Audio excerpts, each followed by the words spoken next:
Thanks for choosing us. I'm Steve Irvin. And I'm Stephanie Hawkridge. Well, the morning commute turns chaotic when a fire erupts off of the I-10. The smoke was so thick you could see it across the valley. That fire broke out near 24th Street in Jefferson, all in an oil recycling business that's not too far from Sky Harbor. Check out the viewer video just how much smoke this fire put off. Fire officials say flames sparked as used automotive oil was being transferred from a rail tanker to a truck, and 2 employees were critically hurt. Both men severely burned. Investigators are now working to figure out just what happened, and ABC 15's Katie Connor is live on the scene with the latest. Katie, how are these 2 people who were hurt? How are they doing tonight? Well, both men are recovering at the Arizona Burn Center. One of them suffered severe burns on 50% of his body. Now, Phoenix Fire Department says the men were here at this business behind me. They were moving oil from a tanker to a semi-truck, and that's when the fire ignited.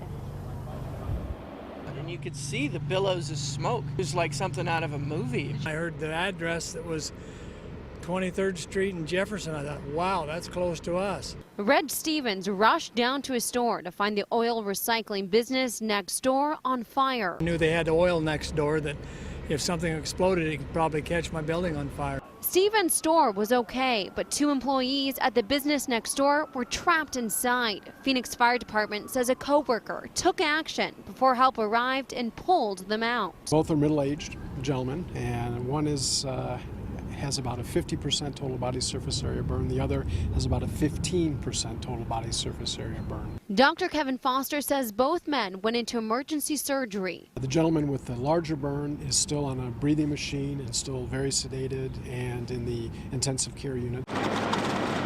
As Dr. Foster works to treat the victims, firefighters clean up and try to figure out what exactly happened. It appears to be a vehicle fire of unknown origin. Right now we're still investigating that. It was one of those things, is it going to happen again?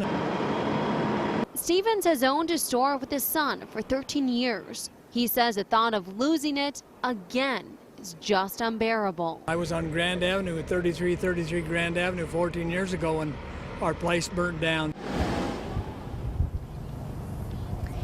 And crews have been on scene all day long. In fact, the last truck just left for the night. They've been dumping sand on all of the oil you can see here that's run down from the fire. They're trying to keep it out of the drain system. Stephanie and Steve, they will be out here tomorrow doing a last cleanup, trying to make sure all of the oil is cleaned up. Yeah, such a mess out there, both environmentally and just making sure that doesn't flare up again. Thanks so much, Katie. We want to thank